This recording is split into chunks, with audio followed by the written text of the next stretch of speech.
My name is Ellie, and I'm 24 from Topeka, Kansas.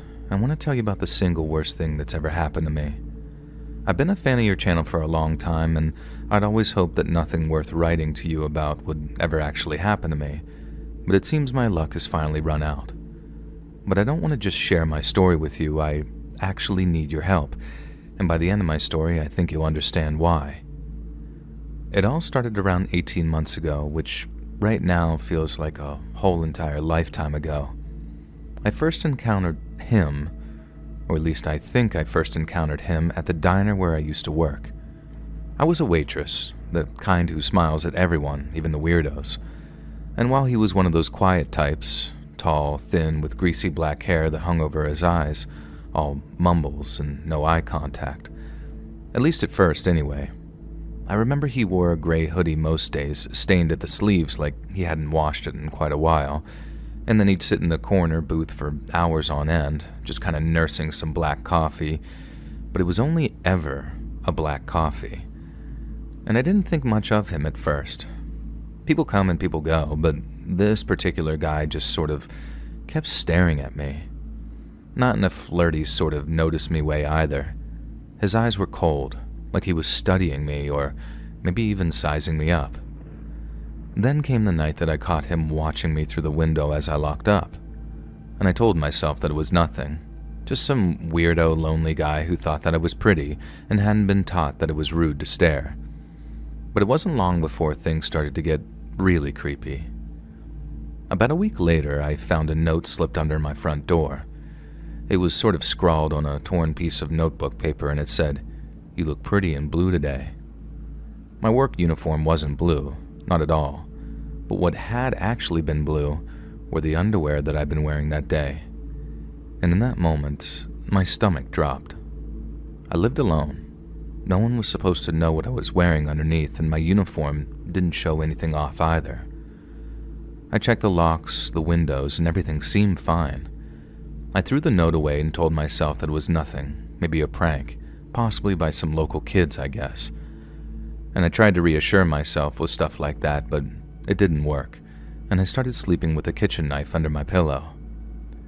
And things got way, way worse over the weeks that followed. I started seeing the guy everywhere. Not up close, just glimpses here and there at a distance. A shadow across the street when I walked home. A figure standing under the streetlight outside my house at night, but I really never knew. I didn't always see his face, but it really felt like it was him. Once, I swore that I saw him in the grocery store 2 aisles over peeking through the cereal boxes, and I turned to look, and he was already gone. I knew that I was probably being paranoid and that I was imagining things. Overworked, overstressed, no sleep, all that kind of stuff. But the notes kept coming. And it would say stuff like, "I like your hair down. You shouldn't leave your curtains open." And, "I'm closer than you think." Each note, in this childlike handwriting of his, it made my skin crawl a little more each time I got one. And on the advice of a friend, I stopped throwing them away, and instead kept them in a shoebox as proof that something was very, very wrong. I prayed things would get better, that he'd get bored of me, but the situation got even worse as time went by. I'd hear footsteps behind me on my way home from work, but when I turned, no one was there. My trash cans started getting knocked over, and once I found a dead bird on my porch. Its little neck had been snapped and its feathers were all over the steps where somebody had apparently been ripping them out. And the notes get even creepier too. "I can hear you breathing at night," or "You can't hide from me." And I almost stopped sleeping altogether. I'd sit up with the lights on, just clutching my knife, waiting for something to happen, and I knew that he was out there, watching and getting closer, and it was only a matter of time before he made his move on me. But in the end, I couldn't take it anymore and told my neighbor, Tom, about it.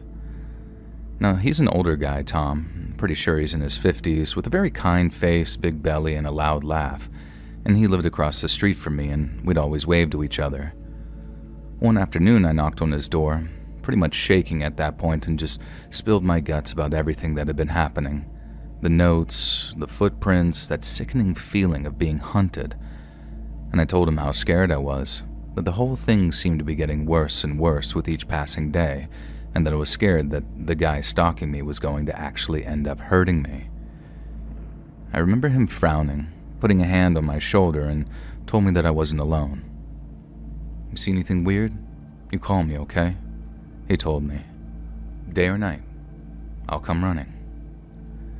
I nodded, grateful for the offer of help that I don't think I can even put into words, and for the first time in weeks I felt like I actually had someone on my side. But the stalking didn't stop, and the notes slowly turned into what I perceived to be threats. "I'll cut your pretty throat. No one can save you. I'm coming for you soon," it would say. I stopped going outside unless I had to, and I checked the locks 10 times a night sometimes. And then one night, he made everything fall apart. I was in my kitchen, making tea to calm my nerves when I saw him.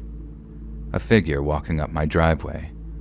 Tall, thin, moving very slowly like he didn't care if I actually saw him. And that was like his signature, I guess, how I'd always know that it was him. My heart stopped in my chest. This was it.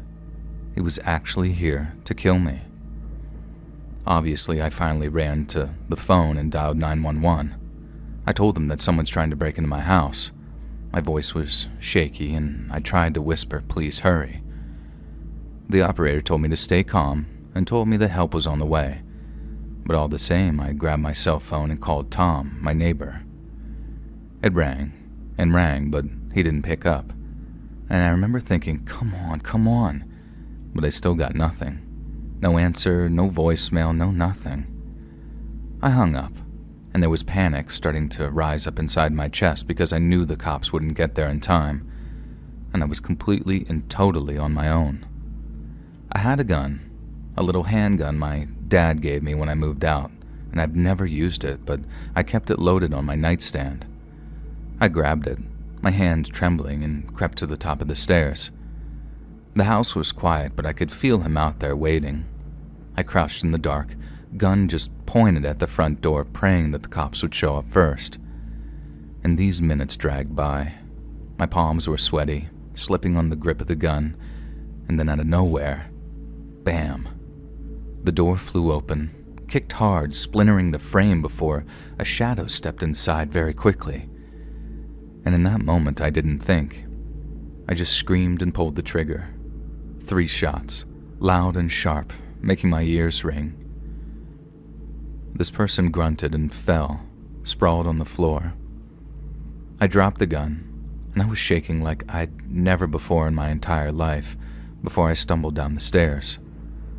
The lights were off, and I could see blood pooling on the hardwood floor, and there was lots of it too. I flipped the switch, feeling this sick kind of relief and knowing that my problems were about to be buried 6 feet deep. But when I flicked that light switch on, my entire world had fell apart. It wasn't the stalker lying there, bleeding out in my hallway. It was my neighbor, Tom. His kind face was pale, his chest torn open from the bullets, and he'd been holding a flashlight, not even a weapon. And I remember sobbing before falling to my knees. I cried out that I was sorry, that I didn't know. And he was just wheezing, blood bubbling at his lips as he struggled to breathe, and then he just went still. I pressed my hands to his chest, trying to stop the bleeding, but it was too late, and he died right there. And when the police arrived minutes later, I was still screaming, covered in Tom's blood, trying to revive him before they pulled me off. Paramedics rushed him to the hospital, but I already knew that there was no saving him. After I explained everything that had happened, the cops put me in handcuffs and took me to their station, and I told them everything. About that stalker, about the notes and the threats. I showed them the shoebox full of all of this evidence and felt totally vindicated in doing so too, because it all made keeping that box of cursed paper finally worth it. I told them that I thought my stalker was at the door, that he'd come to kill me, and that I didn't think Tom had seen my calls, let alone piece together what was happening. They listened, and wrote it all down, but then instead of being sympathetic, their face was very cold, like they didn't believe me. They later told me at around 3 in the morning that Tom died on the operating table, and all I could do was sit there in that cold interrogation room, feeling completely numb, and then I cried until I couldn't anymore. The police searched my house, my yard, the whole neighborhood. They looked into the stalker, asked me for his name, description, really anything, and I told them what I knew, that he was tall and thin with greasy hair and a gray hoodie. And they checked the diner's security footage asking my coworkers about him, but no one but me could remember seeing this guy or really have any inclination as to who he was. They went through the notes, the footprints, the dead bird, but when they came back, they said that the handwriting on the notes matched my handwriting. The footprints matched my own boots. And as for that bird, they said that I could have just done it myself. There's no evidence of anyone else, they told me. Just you. And they sent me to a psychiatrist. She's been a stern woman with glasses, scribbling notes while I talked. I told her that I wasn't crazy, that my stalker was real, and that he'd been after me for months on end. She'd asked about my life, my job, and my family, if I was lonely. I said I was fine, that I was just scared, but she didn't believe me either. And then after days of tests, they decided that I really was crazy. Delusional, they called it, unfit to stand trial. And they said that I made my stalker up, that the stress of living alone and working almost constantly broke me down, shattered my mind, and turned me into what became a killer. They then locked me in some psych ward instead of a jail, a place with white walls, padded doors, and nurses who now look at me like I'm some kind of monster. But I'm not crazy. My stalker was real. I've seen him with my own eyes. I felt him watching me. The notes, the threats, they weren't in my head. They couldn't have been. I didn't kill Tom on purpose. I swear to Jesus Christ in heaven that I thought that he was my stalker come to finally kill me, or worse. I thought killing him meant saving myself. But now he's dead and I'm trapped here, either drugged up or tied down and watched every second. And they won't listen. None of them will ever listen. And they think I'm a liar, a murderer, a lunatic, but I know that you'll believe me. Your audience. You wouldn't have gotten this far if you didn't, right? So please, I'm begging you to believe me, and I'm begging you and everyone who listens to you to help me. Find him. That man in the gray hoodie, because he's still out there. I know it. He's watching, waiting for the next girl whose life he's going to ruin.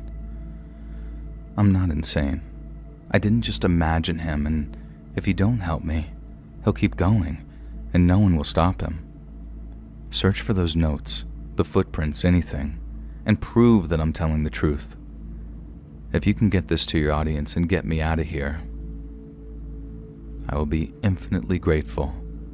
Otherwise, I feel like I'm going to be buried in here forever.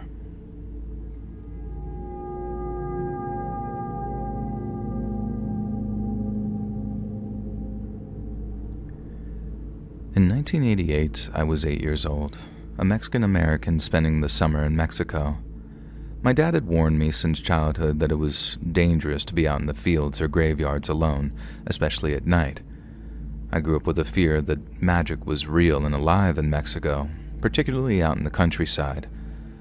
That night, it was dark out. No electricity, only oil lamps, and I didn't know how to work one. So I just sat on the front porch in the moonlight, listening to the bugs. They were louder than usual. And then, I heard footsteps. More than one person very close. There was no way that I could have missed them when they were further away. I looked around, beginning to panic. I didn't hear any voices or any banter, just shuffling. And it got louder and it sounded like a mob. I jumped up and ran inside, tripping a few times, psyching myself out like I was suddenly in a horror movie where every stumble meant certain death. I slammed the door shut and locked it, grabbed the fireplace poker lying next to the doorway and ran into my room. No lock on that door. My window faced the moon, lighting up the room enough for my eyes to adjust, and I stood there, poker held short like a baseball bat, staring at the door for a long time. But there was nothing, and the silence made me feel slightly at ease. I walked over to my bed, about to let myself fall into it, when I glanced at the window at the last moment. There, draped in a headscarf, peering in, was a woman. I landed on my bed with a jolt, feeling suddenly vulnerable, and my grip loosened on the poker, and she was still staring at me.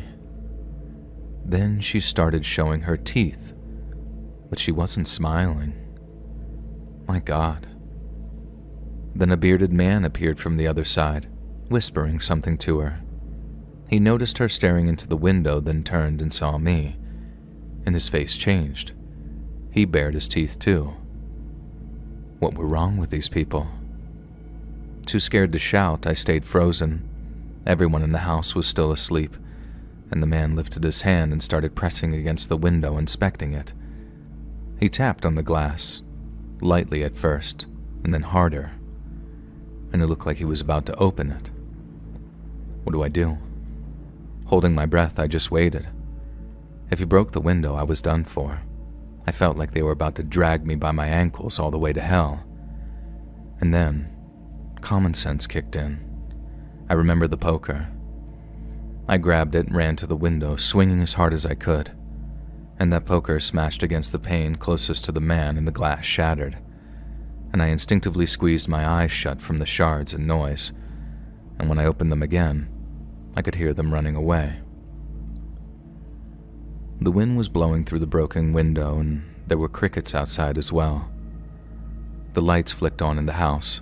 My dad and uncle rushed into my room asking what I'd been doing, and then they saw the broken window.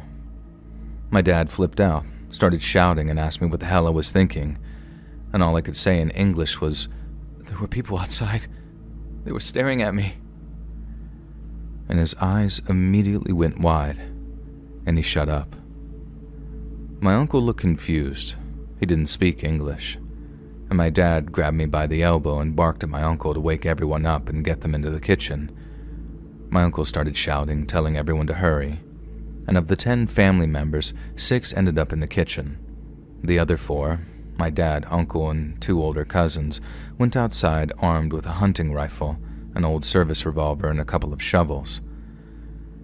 They were gone for maybe 10 minutes, but it felt like eternity.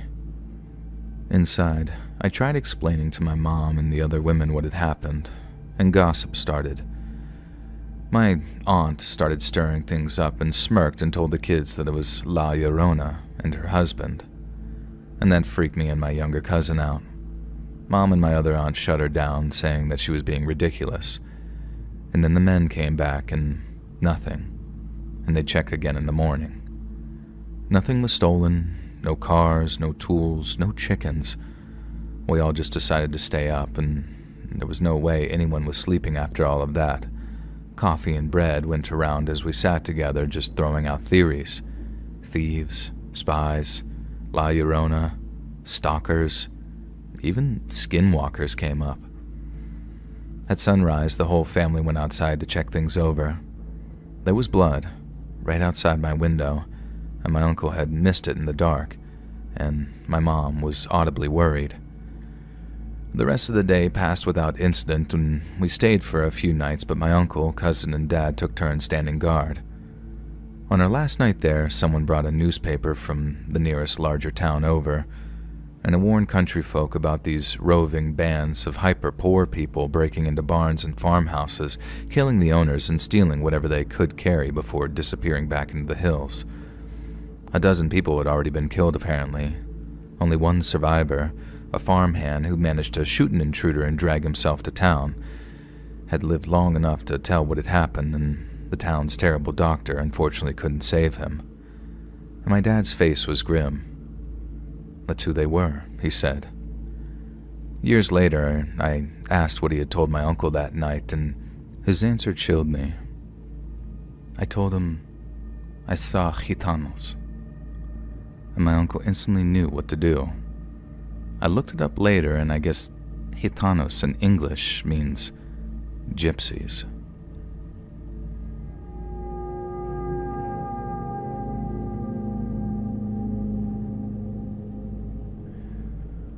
When I was 18 and newly graduated, I ran into some issues with my attempts to enroll in college and also had a hard time finding a job in my area in the meantime, which led to me having to sign on at the job center. They determined that I was too shy to succeed in interviews and placed me in a group that was supposed to teach interview skills in order to fix that. The group ended up ultimately being a complete waste of time. I honestly think that they put me in the wrong group or just needed an extra member and made an excuse to throw me in to make up the numbers, but that's not really relevant to the story. And the other group members didn't do much to help with my shyness either, since they were all men who were at least 4 decades older than me and obviously didn't share any of my interests. Unfortunately, I ended up gaining the attention of the one member I wanted nothing to do with. I don't actually remember the man's name at this point, but I think it was something generic like John, so that's what I'll call him. John immediately got off on the wrong foot with the rest of the group when he interrupted the instructor during their instruction to the course to complain that him being there was useless, since he would be retiring in a few years anyway, and no one wanted to hire someone who had spent over 10 years in prison. When that didn't get him the reaction that he wanted, I assumed the rest of the group just thought that he was a weirdo or attention-seeking, and the instructor had heard similar things before from people who weren't happy about being in the course, and he waited until we had been given the paperwork to complete and then turned to the man next to him and loudly explained his prison sentence was for beating his ex-wife, but she was a lying jerk and he never put a hand on her. She didn't even have any bruises on her at the trial or any evidence or bruises or other injuries before that either, but because she was a woman, the judge automatically believed her and sent him to jail. Those are his words. And this immediately set me on edge. I'm not an expert when it comes to the law, but I do watch true crime channels on YouTube, and I have never heard of a sentence of over 10 years for a single beating that supposedly never even happened or didn't leave visible injuries. Either John was lying and had severely beaten his wife to the point of putting her in the hospital, or he had been arrested on other charges and was covering up what he actually went to prison for. And I immediately decided that I wanted nothing to do with him regardless of which one it was, and would avoid interacting with him as much as possible outside of just polite hellos and passing him things if he asked. And like I said before, I didn't really interact much with the other members of the group at all because of their ages. I attended the first half of the meeting in the morning, spent the dinner break in the library while the men all snuck off to the pub, and then went home immediately after the second half was over. No one ever asked me how I spent my breaks, and since the pub and library were in opposite directions and couldn't be seen from the front of the building where the group met due to the way that the streets were arranged, there should have been no way for any of them to know where I'd been, and that made what happened next even more worrying. About halfway through the course on one particular day, I bumped into a friend during my dinner break and decided to put off visiting the library until after the course was over so I could catch up with them instead. When I finally got around to it, I spent at least a quarter of an hour there before heading to the desk to check out my books. I ended up being drawn into a conversation with the librarian who had noticed that I was checking out books related to a franchise that he also enjoyed, one that was getting a new movie the following year. There were only a handful of other people in the library, so I didn't see anything wrong with chatting with a friendly man around my age who shared my interests after 8 hours of boredom and paperwork. We'd been talking for another quarter of an hour when he suddenly glanced over my shoulder, looking confused and concerned. He had just opened his mouth to say something when someone grabbed me by the shoulders. My friends and family know that I hate having my shoulders touched without warning and would never have done that to me, so I immediately knew that whoever was touching me was a stranger. I knocked their hands away while turning around and backing up into the librarian's desk. It was John. He was standing directly behind me with a huge smile on his face, and as soon as I turned around, he made a joke about knowing that he would find me there and how I practically lived in the library before chattering away as if we were close friends. I was very confused. It was obvious that he hadn't just coincidentally bumped into me from the way he was talking. But John had kept behind while the group was leaving because he had filled out his paperwork incorrectly. And as I mentioned before, you can't see the library from the building, so he shouldn't have had any way of knowing where I had gone. It had also been half an hour since I left the building, so if he had left shortly after me and simply seen me go inside while walking in the same direction, he would have come in by then. The only way it made sense for him to know to look for me there and joke that I practically lived there was if he somehow learned that I was going to the library during my dinner breaks, knew that I hadn't that day, and guessed that I wouldn't go after the meeting instead. What made this even stranger was the fact that John had never shown any interest in me during the group sessions and mostly ignored me the same way that I ignored him, unless we were forced to interact for some reason. So why he was now following me into other buildings to start conversations out of nowhere and acting like we were close was very odd. While John was still talking, the librarian leaned in and asked if I knew him.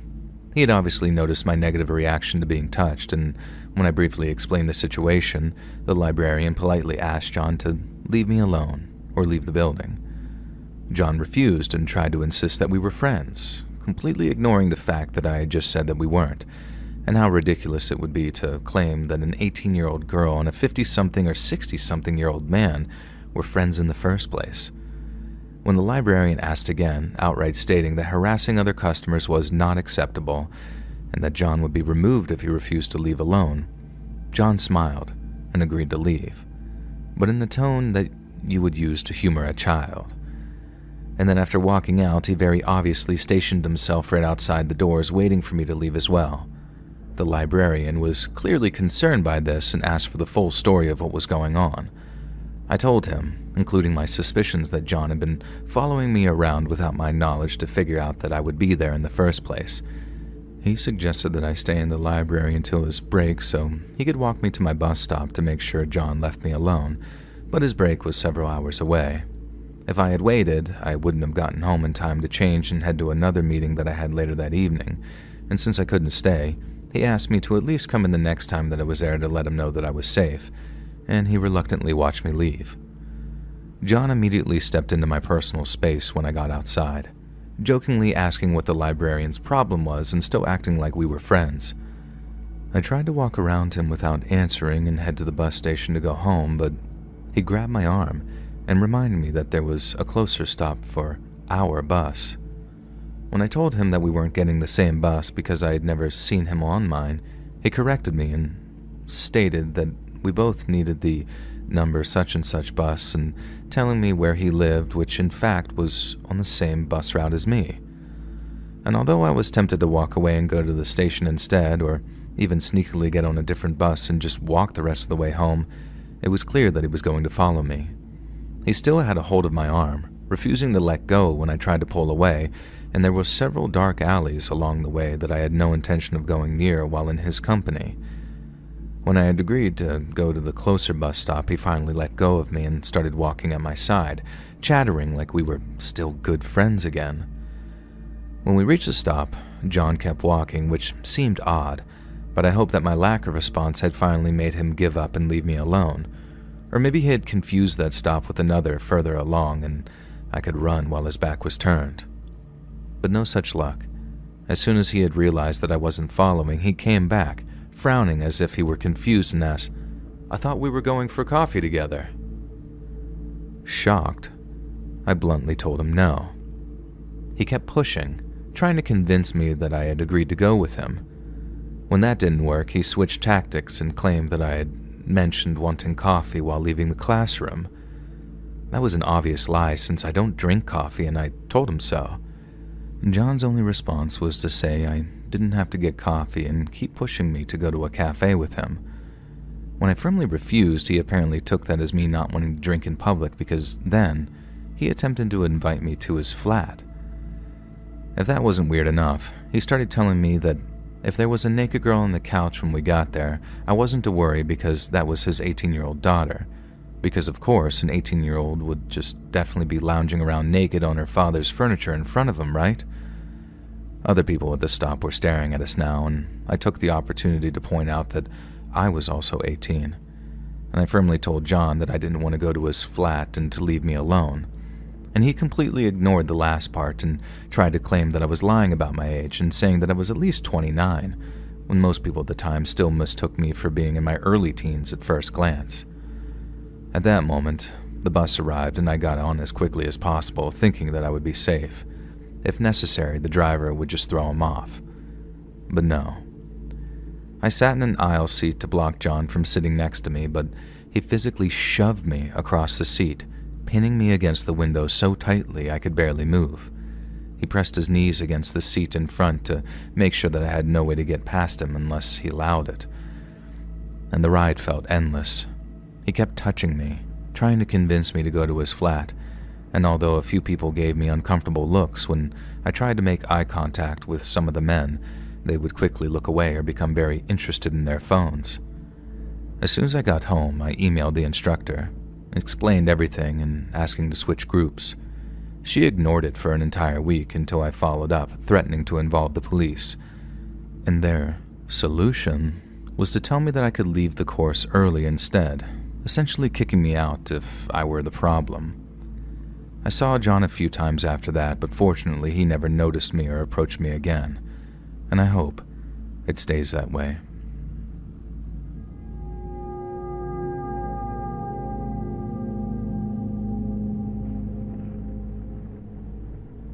My husband joined the military back in 2012, and we got our first station in 2013. Shortly after working out at the military base gym, I started to notice this creepy dude was active duty and would always show up at the same time I did, and he would just stare at me and smile. He was tall, athletic build, balding a bit, nerdy, and I would guess maybe in his 30s. I personally was in my early 20s at the time, and he ended up approaching me a few times trying to make small talk, but I told him how my husband was the one active duty, hoping that he'd get the hint.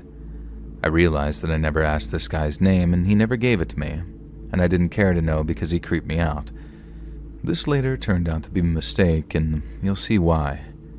After 8 long years of going to this gym, the dude was still there every day staring at me.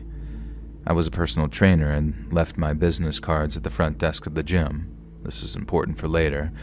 And after my husband ended his enlistment, we decided to stay in the state instead of moving back to our hometown. We found a rental house in the next town over and were so excited to start our civilian life. My husband was told that he'd be starting night shifts as a contractor for IT work, and I wanted to follow the same schedule so we wouldn't have issues with sleep. I ended up converting our living room into an awesome gym, complete with commercial equipment. This allowed me to work at night from home and train personal clients privately, kind of like a training studio. I was tired of giving gyms a portion of my paycheck while working for them. And during this time, our schedule was as follows. My husband would leave for work at 11 p.m. and work until 7 a.m. We'd stay awake while I trained clients at home from 5 a.m. to noon and then go to bed at around 2 p.m. and sleep until around 9 p.m. I was signed up through a company called Find Your Trainer, where clients could find trainers online in their area, and the company would schedule them for sessions with me and they would prepay through the website, and it was essentially a scheduling service. One day, my phone chimed with an email saying that I had a new client scheduled for Wednesday who had purchased 6 sessions.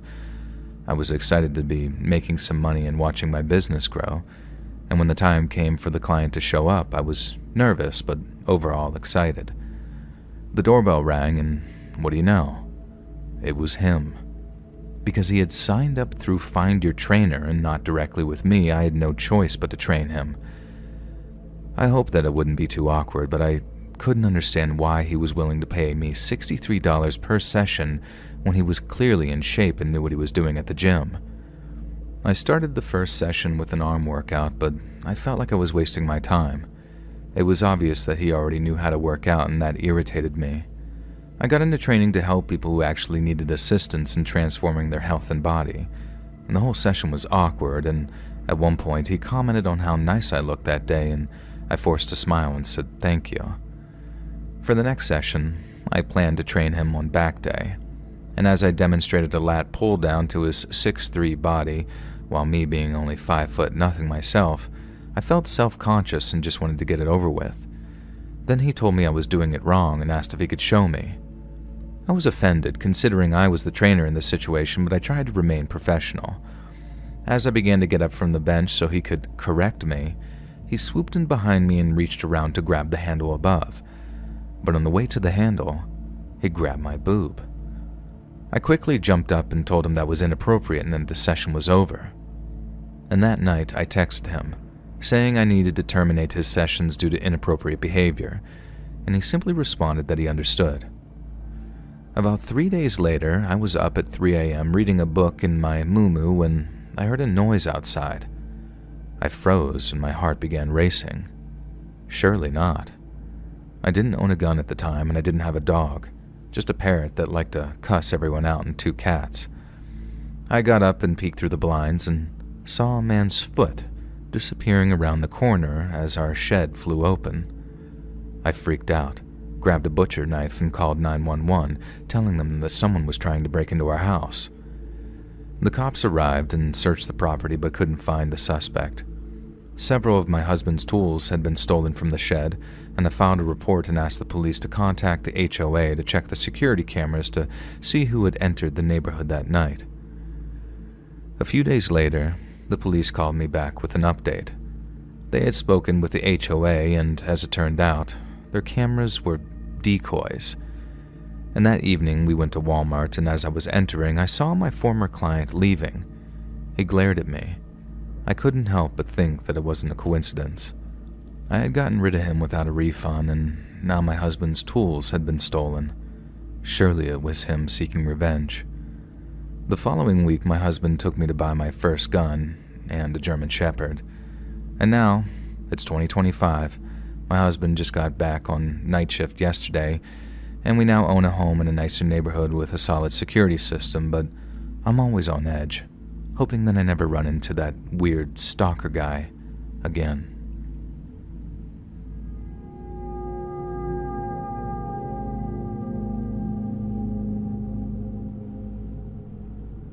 This incident occurred over the past year, and I was so rattled by it that I hadn't gotten the chance to process it until recently. I decided to write it down, everything that happened, and I don't even use Reddit, but I knew of this subreddit. And as an 18-year-old male, I never in my life thought that I'd ever have any association with a stalker. In the media, stalker stories are always portrayed as some creepy bottom feeder becoming obsessed with a sweet but clueless girl and slowly invading every aspect of her privacy. My encounter with a stalker was far different, however, and it occurred during the first time that I was ever on my own. The incident was pretty lengthy, and as a result, this recounting of it will be as well.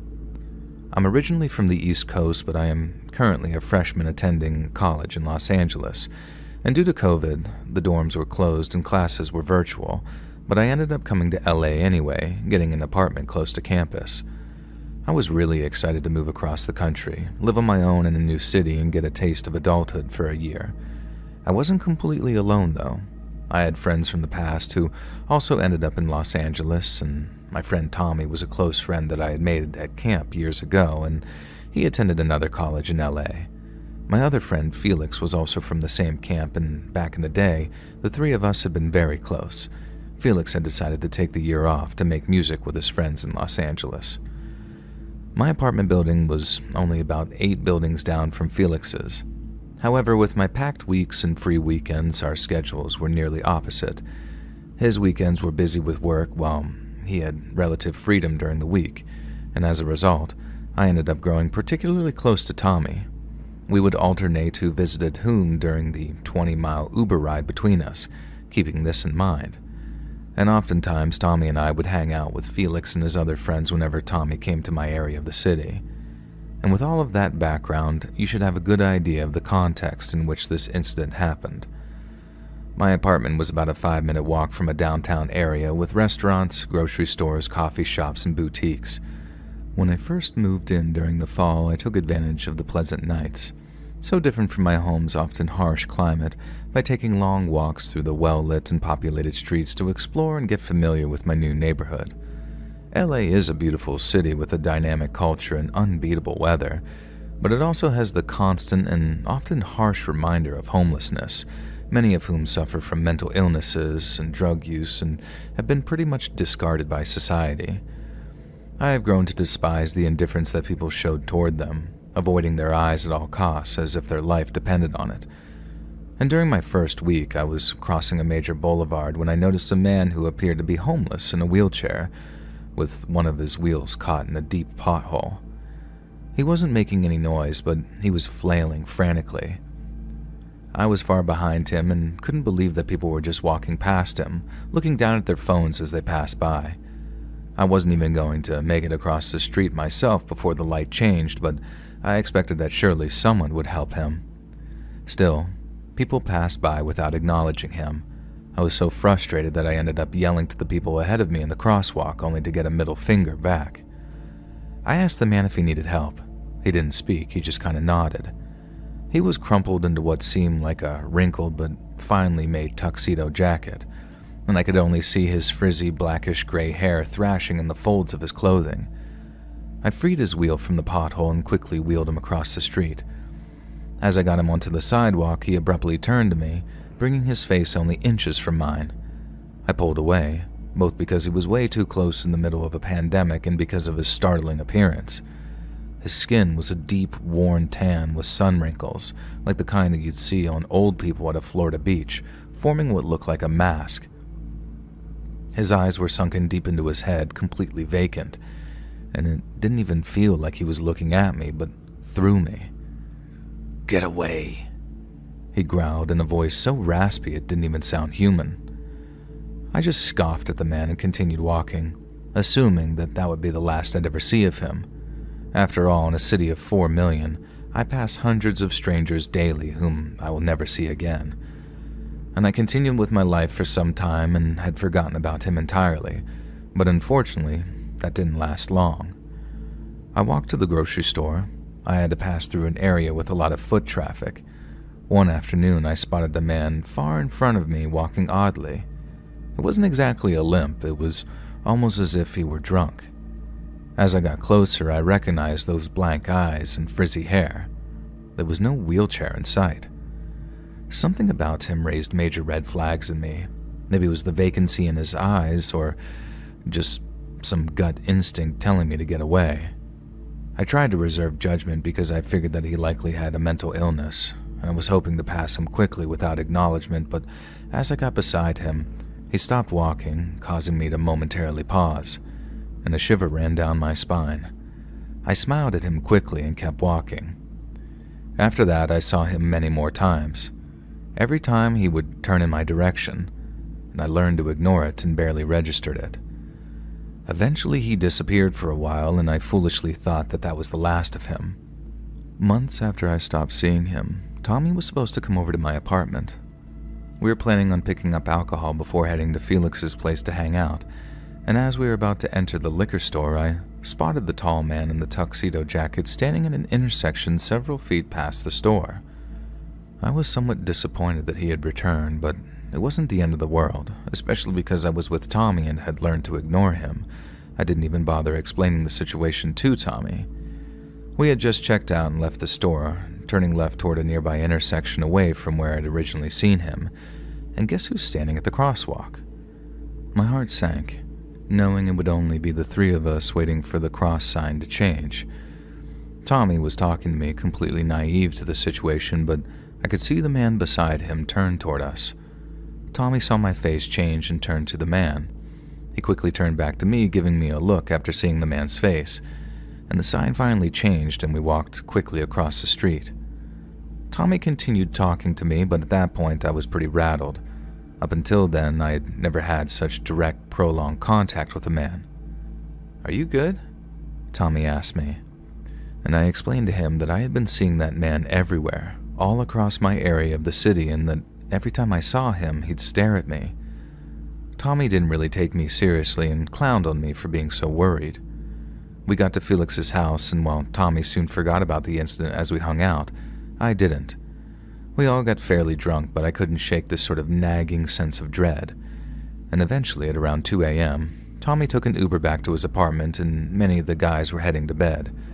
I was still quite buzzed, and for the first time, irrationally afraid to walk home that late, despite having done it dozens of times before. I tried to comfort myself by remembering that I had only ever seen him in the commercial area, not in the residential blocks around where we were. There were 2 cross streets between our buildings, and the walk usually took about 2 minutes. That night I was particularly paranoid and hurried. The streets were nearly empty, as expected at that hour, and I passed one of the intersections, but as I approached the next one, I saw a figure sitting on the curb at the diagonal corner of the intersection ahead, and my heart started pounding, but I assured myself that it could just be a drunk college student. As I got closer, I could see the white streaks in the man's hair. And you know those moments when you see something so shocking that you get momentary tunnel vision? That was exactly what happened. Combined with my drunkenness, I almost fell over when I realized who it was. I turned around, my gut twisting as I debated sprinting back to Felix's apartment. The man lifted his head from his lap, his sunken eyes locking onto mine, empty, hollow, a pit where something human should have been. My breath hitched, and this was the first time in my life that I truly felt hunted. I edged toward the intersection, my feet betraying my hesitation, and I expected him to stay seated, but instead, he straightened up, his bony frame unfolding like something unnatural. "I've been waiting for you," he rasped, his lips curled into a grin, and in the sickly glow of the streetlights I saw what he clutched in his dirt-crusted fingers. A used syringe. The needle was gleaming in the orange light. "You helped me once," he continued, taking a slow step forward. "It's only right I return the favor." I swallowed hard, my pulse hammering in my ears, and my building was just 200 feet away. If I ran now, could I make it? But if he knew where I lived, no, I couldn't risk it. My thoughts scattered as I glanced down across the street, considering a longer route, anything to lose him. The man's grip tightened around that syringe, his knuckles seemed to be whitening, and my legs tensed, but before I could move, I heard footsteps. 2 guys staggering toward the intersection from the opposite end. They were drunk, very drunk, but even in their hazy state, they noticed him, and one nudged the other one, whispering something, their eyes kind of darting between me and the man, and they weren't laughing anymore. They were watching, but so was he in his glaze. "There you guys are," I yelled, beckoning them toward me. They picked up on it immediately and yelled back, quickly passing him. As we walked away from the intersection, one of them asked if I was okay. I explained what was happening, knowing they probably wouldn't remember in the morning. And after a continuous flow of "bro," we reached the street parallel to mine. They reached their building and said goodbye, leaving me alone again, and it had to be around 3 a.m. at that point, and I was exhausted. I decided to sprint home from the other direction so I could slip into my building without seeing whether he was still there. When I reached the door, I couldn't help myself. I looked back at the intersection as I unlocked the door, and he was gone. I quickly stepped inside and locked the door behind me.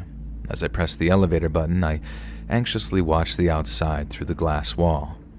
I didn't feel safe until I was inside the elevator, at which point I let out the biggest sigh of relief. I never told my parents this story, and they were already nervous about me living alone so far away, and if they had known, they would have lost their minds and likely made me come home.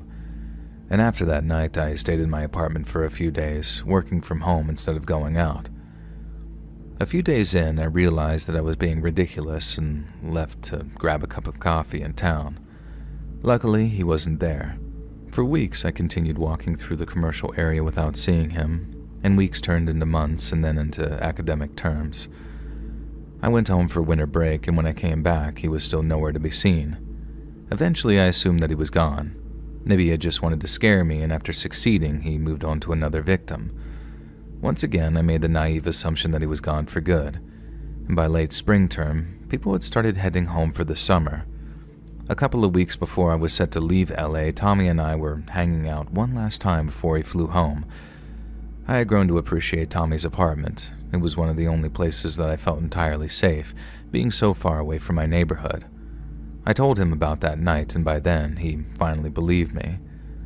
On the night of the final incident, we were hanging out at his apartment, and everything was as normal as can be. Late that night, we decided to walk to a 24-hour donut shop a couple of blocks north.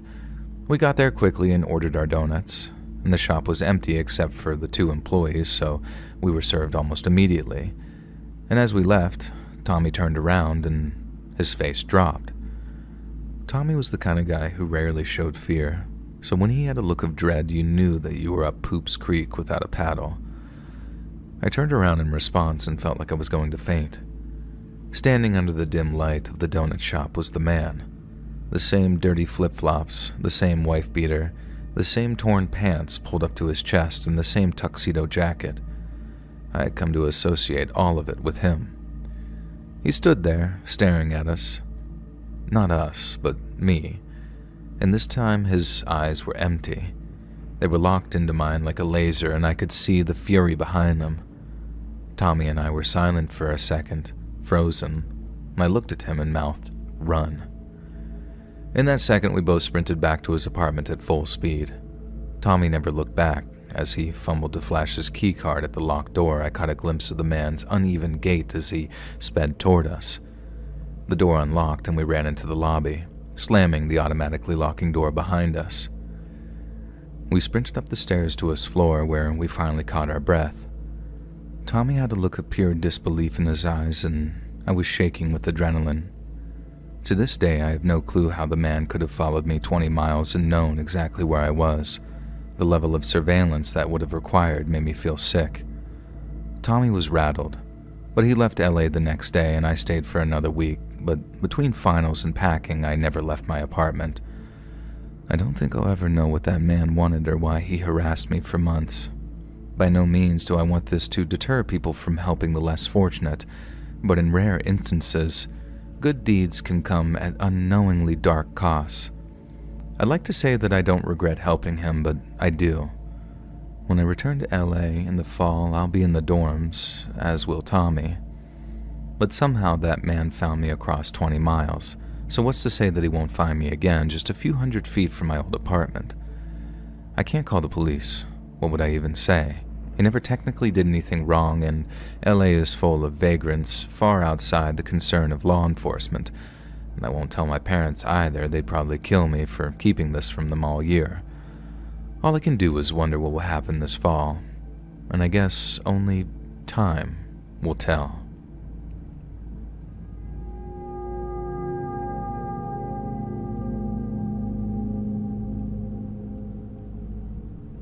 So this was 3 years ago, right before the pandemic hit, and now one of my favorite stories to tell, now that I'm no longer scared. I've moved 1,000 miles away and a few years' time has passed. So my husband was in the military during this time, and I was a housewife due to work being hard for me to get in my area that I was in, as I can't drive and lived off base.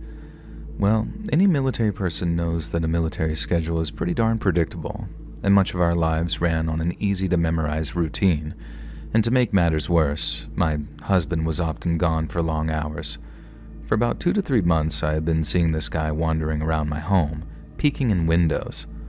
Honestly, I didn't originally think much of it beyond being weirded out. We didn't have anything that would interest a robber. No TV, a single 7-year-old computer, a broken couch and table, and a mattress on the floor.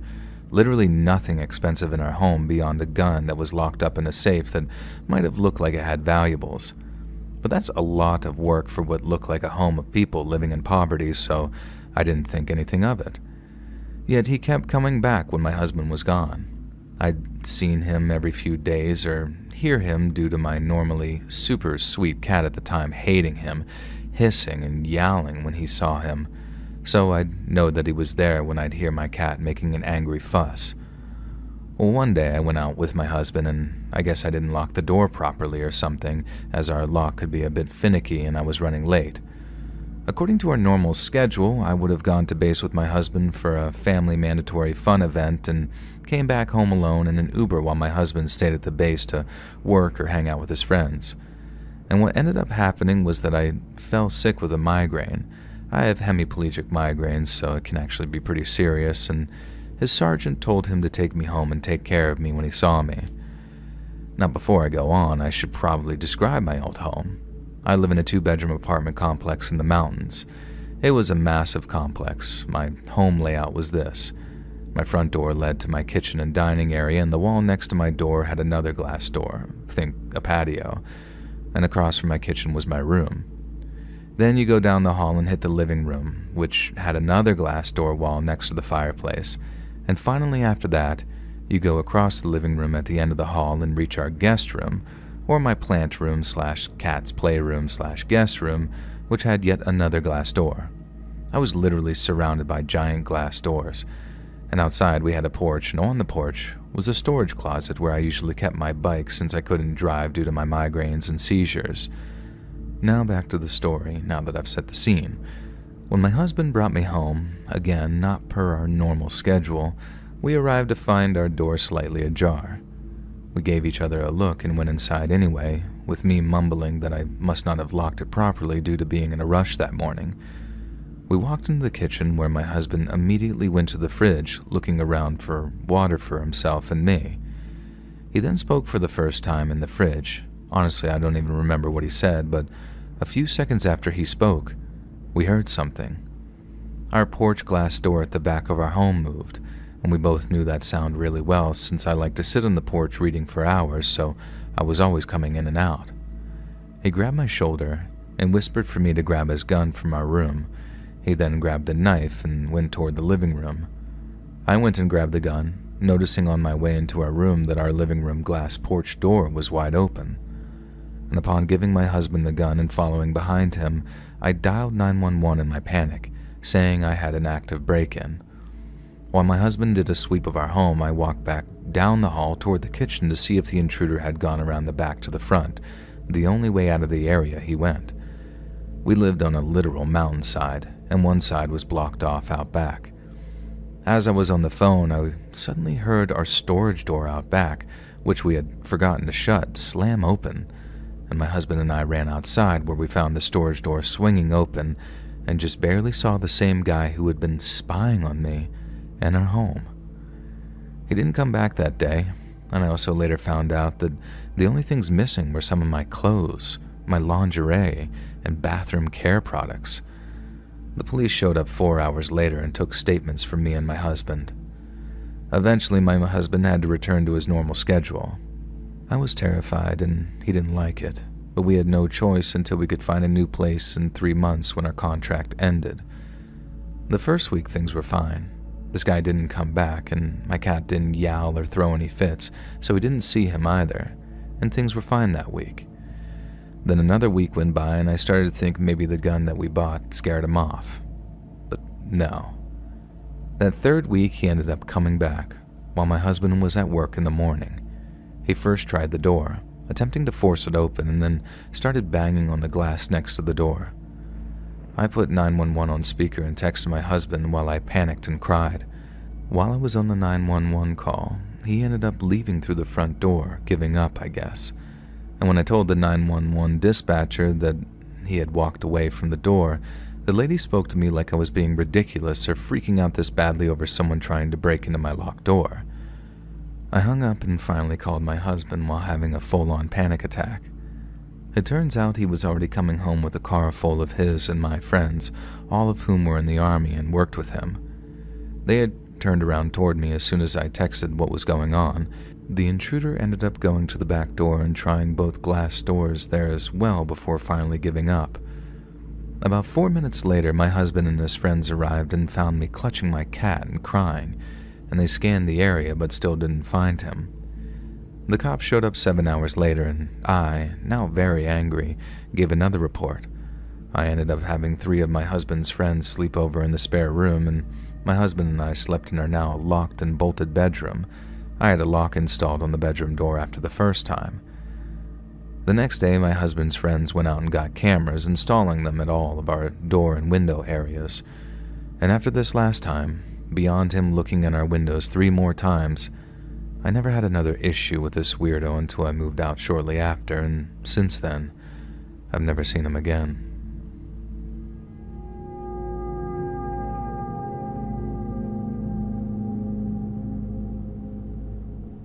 It was the month of January, and I had just gotten done with my exams at college. I'm 21, and being in a long-distance relationship, I hadn't seen my boyfriend in over 3 months. Since I had some free time, my boyfriend and I planned this getaway trip to the mountains as it was the prime time to experience the snow. Although this meant that I would have to fly out to a city, I've never been there before, so I was skeptical at first because this trip had to be kept a secret from my very conservative parents, not approving me having a boyfriend, let alone traveling with him. But we were together for 5 years, so I was determined to go. All of my friends knew about this trip and had all the required details. Now fast forward to the day of my flight. I was seated in the window seat next to the fairly older guy, probably in his late 30s. I was on my phone and so was he. He was texting someone back and forth, and I remember thinking how annoying his phone's notification ring was. He gave me a very weird vibe the moment that he sat next to me, and I shrugged it off as I thought that it was just prejudice against him. As the flight took off, I noticed that no one occupied the aisle seat beside him, and I wondered why he wasn't moving up there. One, naturally anyone, whether me or him, would prefer some privacy, and two, in our country, men usually shift or make space for a woman in public settings. The man remained glued to his seat, and I could feel his eyes on me as I looked out the window. Some time passed, and he started making small talk, questioning me. "Where are you from? Do you live in the city you're flying to? How old are you? Is your friend coming to pick you up from the airport?" And I could start to feel the creepy vibes oozing from his sinister expressions, and I knew that I had to be smart enough to not share any personal information. I lied and told him that I lived in the city that I was flying to, hoping to prevent any chance of him trying to mislead me. I avoided eye contact and kept my focus on my phone for a long time. He tried to put on a nice guy act, telling me about his job and travel plans for the upcoming weekend, but by this point, I wasn't even responding. I could physically feel him inching closer to me. I was a little freaked out, but I thought that I could handle it for another 20 minutes until the flight landed. At this point, the overhead lights were dimmed, as it was a night flight, and at that exact moment, I swear that creep grinned and relaxed before staring down at me like we were in love or something. I backed up against the window and started clicking photos of the view outside.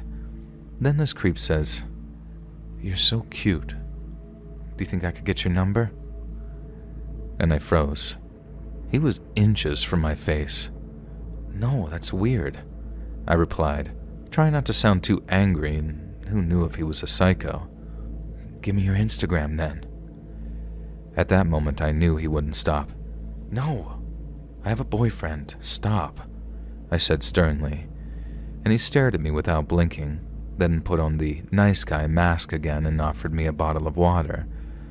I was relieved when the flight attendant announced that we were about to land. I would finally be away from this weirdo. But then he extended his hand toward me and whispered, "Can I hold your hand?"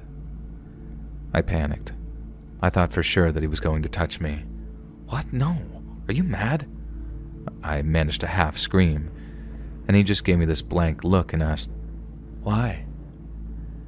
I kept quiet, internally praying for him to leave me the hell alone. The flight finally landed, and I hurried to grab my stuff and get out of there. And as I glanced back a few times, I saw him pointing toward me and whispering to his friends, who were smiling and staring at me. I quickened my pace towards baggage claim, and so did he and his friends. Frantically, I started texting my boyfriend, who told me to stay calm and get out of the airport as quickly as possible without letting them catch up to me. I grabbed my bags and rushed out of the terminal, relieved to finally be free. But just moments later, I felt someone begin to touch my hair. I turned around.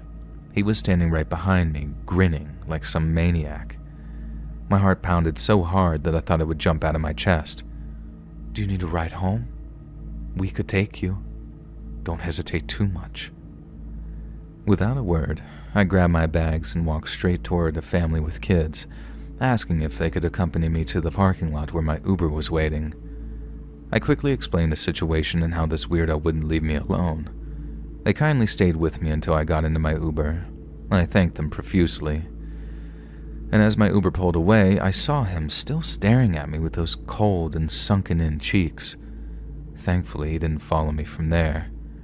And I finally reached my boyfriend safely, and the rest of the trip went smoothly, and I didn't think much about the incident. It had become just some blur. But a few months later, while scrolling through Instagram, I got a new follower request and opened it, and my heart dropped. It was him. Somehow he was able to find my Instagram, and his message popped up asking, "Remember me?" I blocked him immediately, and then I deleted my Instagram and haven't been back on there since.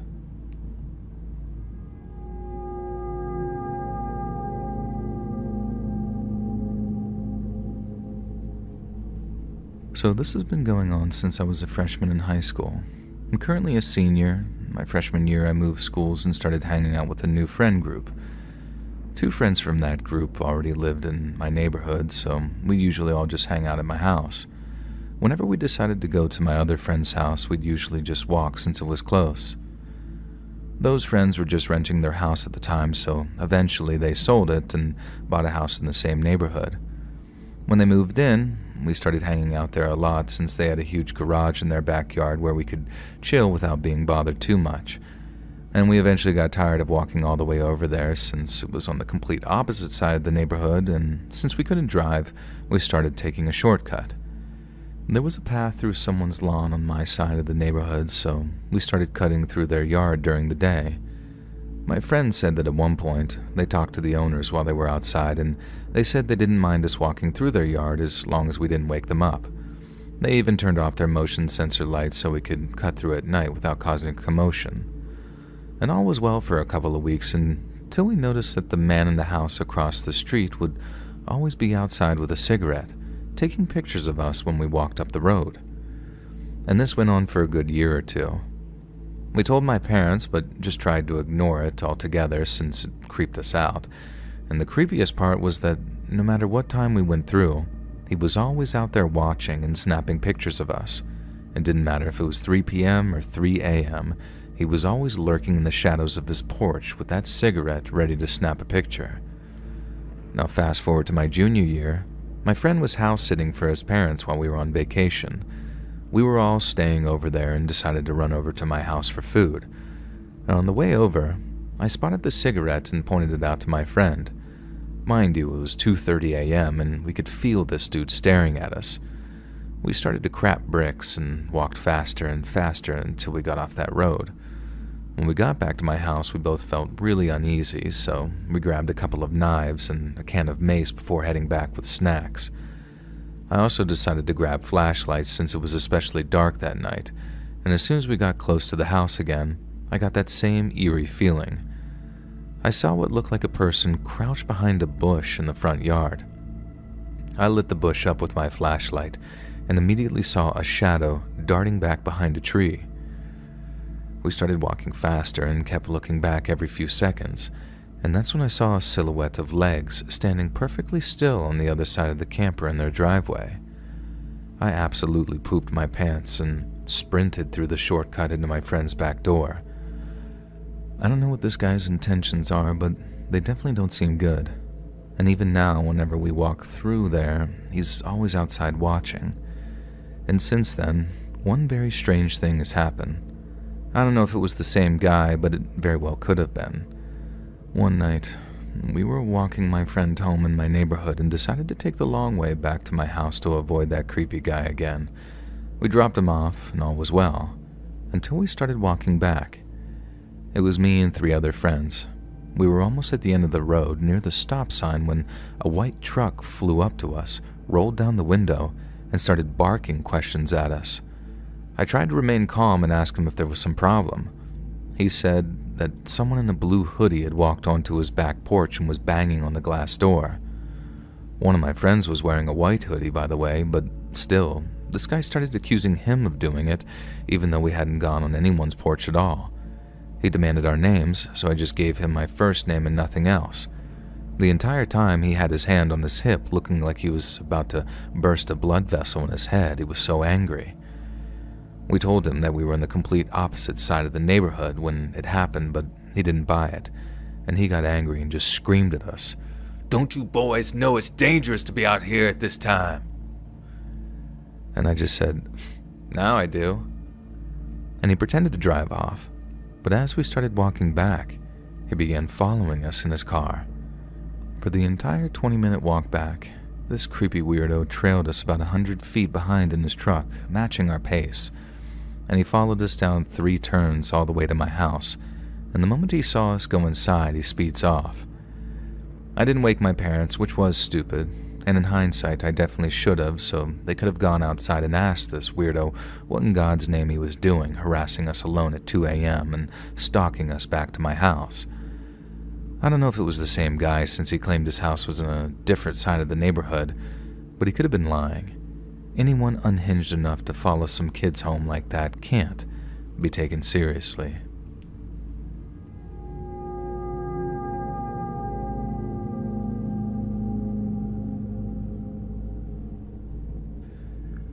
When I was in my early teens, I would ride my bicycle to Kmart to look and buy model cars and supplies.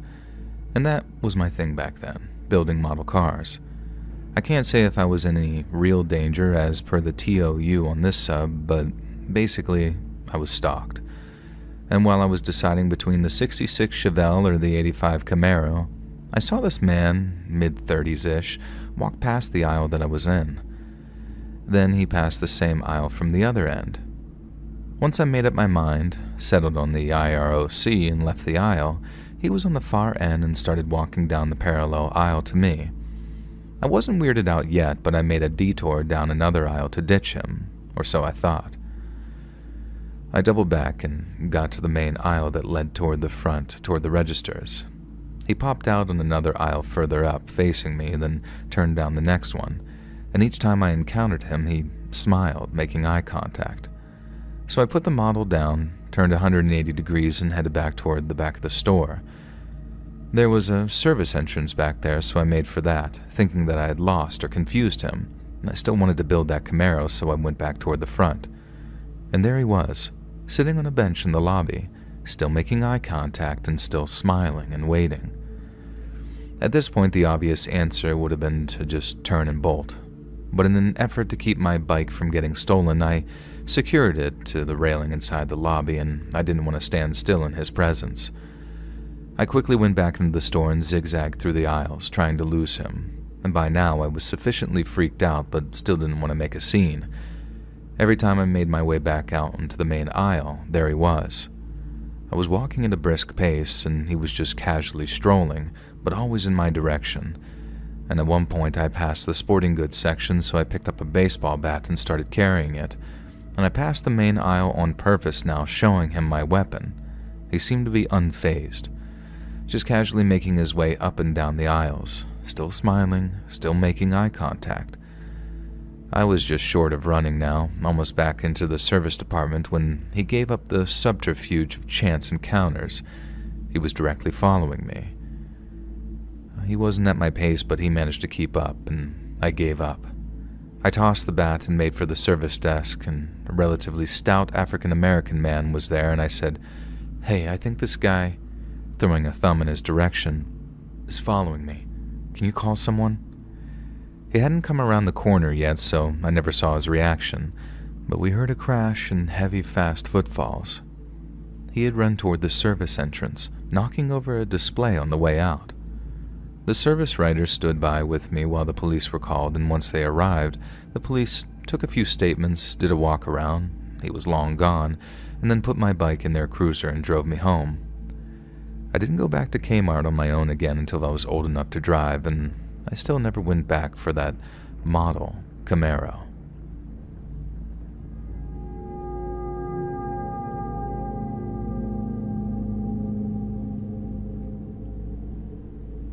Howard was a senior in my team, and one day during chit-chat he asked me to recommend some colognes to him, as I know a lot about perfumes and fragrances. I recommended some, and then he asked me to help him buy it. I suggested that it's better to try colognes in person before buying, but he insisted multiple times that I buy my recommendation for him, and so eventually I did. After purchasing it, I WhatsApped him the receipt, and he texted back, "Thanks, I'll treat it as a gift from you, lol." He did pay me back later, so I assumed he was joking. The manager of my previous team, Alfred, asked me to grab a drink after work one day as he noticed that I had been frustrated at work lately. He also said that I can invite more people if I wanted to. And so I invited Kate, my closest friend in the company, who was also on Alfred's team. Kate suggested that I invite one more colleague, as she believed that it was better to hang out in a group of 4. I thought for a bit and invited Howard, as he had worked under Alfred before, and I told Howard that Alfred wanted to buy all of us drinks. I regularly have drinks with Kate and another colleague, Aiden, after work, so this was the first time that I hung out with either Alfred or Howard. After the drinks, we decided to take the last scheduled subway home. Only Howard and I lived in the same direction, and from the previous chit-chat, I knew that he lived near Stop A, which was 10 stops before mine. I lived quite far from the subway, a 1-hour walking distance, so I planned to take a taxi after getting off at my stop.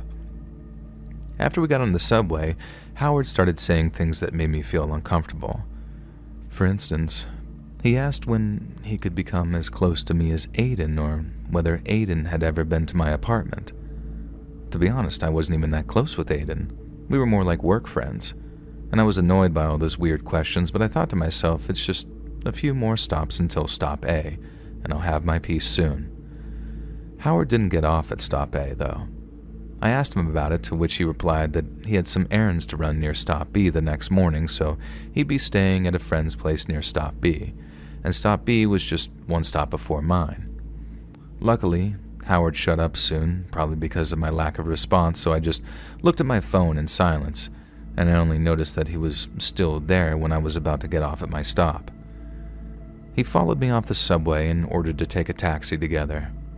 He said that he'd drop me off at my place and then go to his friend's, which made no sense since those 2 drop-off points were in completely opposite directions from my subway stop, so I declined by saying that I planned to walk home. He didn't know where I lived, and then he offered to walk me home. I told him it was an hour away and persuaded him to just get a taxi outside the subway stop, and he finally budged and called a taxi through the app, which showed the estimated fare. I overheard him murmuring the amount, and it was definitely more than the fare from the subway stop to Stop B, more like the fare to Stop A, and I suspected the staying at a friend's place excuse had been a lie all along just to follow me home. A week later, Kate told me that she overheard Howard insinuating to Alfred that they were in a relationship. We worked in a profession where relationships between staff had to be reported and spouses couldn't work in the same team. And I was creeped out by Howard, but didn't bring it up to Alfred since he didn't ask me about it either. And a month later, Alfred invited his team and several other colleagues that he had previously worked with to dinner to celebrate the end of a project. After the meal, Alfred asked me where I was heading, as he knew that I had 2 apartments. Kate and Howard were walking with us. I told Alfred that I was going back to the apartment in the same direction as Kate's, which was in the opposite direction of Howard's.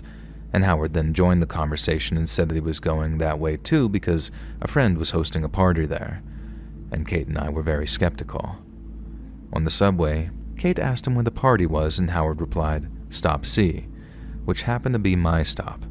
So Kate and I pretended that we had other plans, and that I wasn't getting off at Stop C, and Howard eventually got off at Stop C, and I rode with Kate to her stop before getting on another subway back to my stop.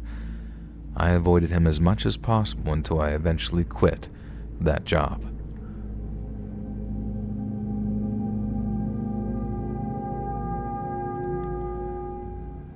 During my 7th grade year of middle school, there was a girl in my class who suddenly took a liking to me. We'll call her Stacy. It was obvious that she liked me, but I didn't care too much about it, especially since at the time it didn't really bother me. A couple of weeks passed and she had made it readily apparent that she had a crush on me. I was at home in my basement when I got a text on my phone. It was from a random number that I had never seen before, and even weirder, I had never given out my iCloud account to anyone from school, and the email itself was random enough that no one could have guessed what it was. I didn't have a phone number at the time. Anyways, a couple of minutes later, I eventually found out that it was Stacy texting me. I entertained the conversation because I didn't want to be mean and just ignore her, and she started texting me every day like clockwork.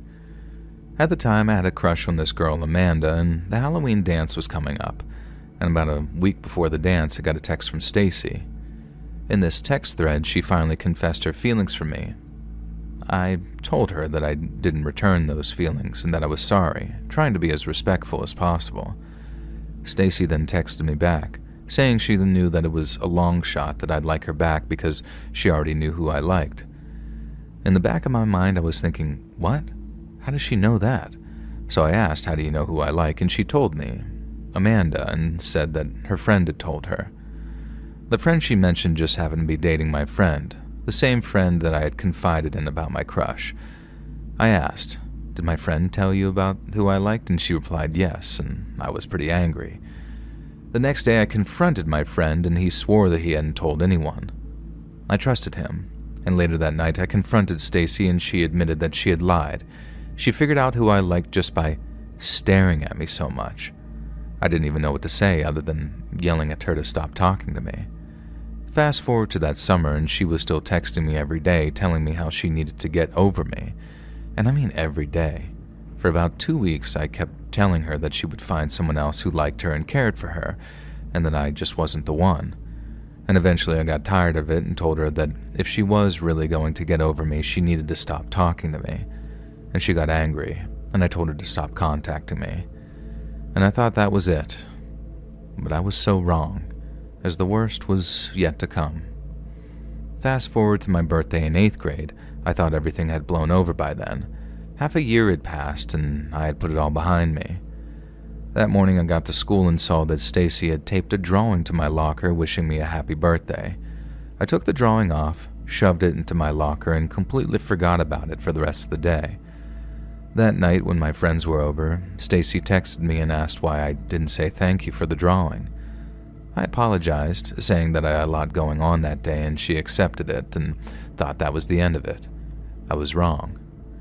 The next morning, I woke up to multiple texts from her, telling me how I was wrong for not saying thank you, and at that point, I had finally had enough and just blocked her.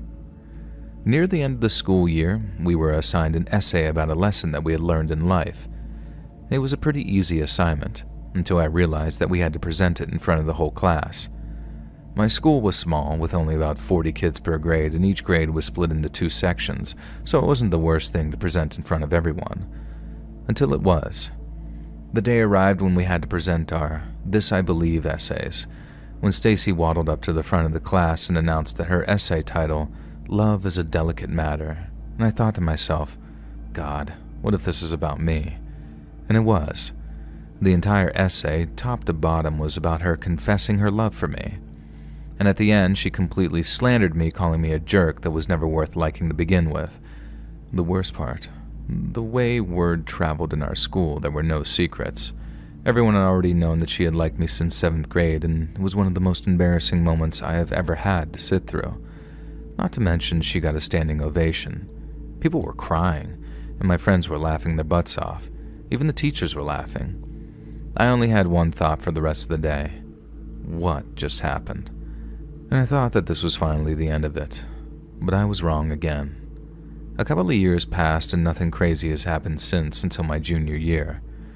A good buddy of mine told me that he needed to talk to me about something important, and we met up in the stairwell, and he told me that Stacy had made a play about us in middle school.